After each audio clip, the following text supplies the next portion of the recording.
Hello. As part of our series on questions on the higher paper that students found the most difficult, we're going to look at a question on a paper from Edexcel, and it's from the summer 2018 exam series. The question we're looking at is question 19. Point P has coordinates 3, 4. The point Q has coordinates AB. Line perpendicular to PQ is given by the equation 3x plus 2y equals 7, and find an expression for B in terms of A. Now, if you're looking at this and don't know where to begin, then get some equations on the page that tell you something. Look at the problem and think, what can I write down? What do I know?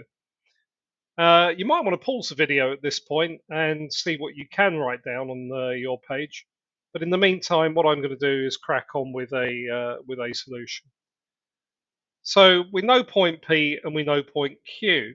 So at the very least, we can find the gradient of PQ. And that's the change in Y over the change in X. So that's B minus 4 over A minus 3. Not a lot more we can do with that at this stage. So what we're going to do is just label it up equation 1. We may come back to that and use it at a later stage.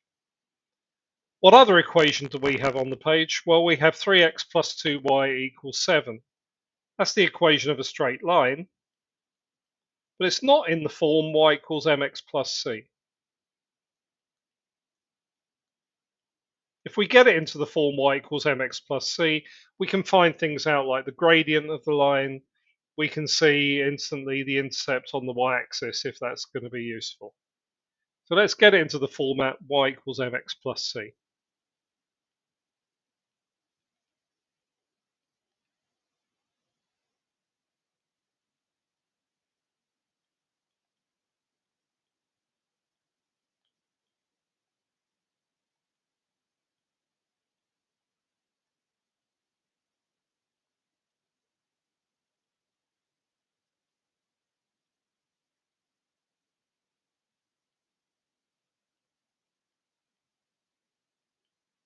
So there we have an equation of the line that is perpendicular to PQ. And if we've written it in this form, y equals mx plus c, we can see the gradient instantly is minus 3 over 2, which means that the gradient of PQ is the negative reciprocal of that. So the gradient of PQ is equal to 2/3. Now we've already got an equation for the gradient of PQ, it's equation 1. So we can say that once we've found that, if we put that into equation 1, we get 2/3 is equal to B minus 4 over A minus 3. So we're much closer now to finding out what the question asked us to do in the first place, which was to find an expression for B in terms of A. We need to rearrange this equation, and we'll do that now.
And there's our equation, our expression for B in terms of A? That's the answer there. Do tune in for more difficult questions.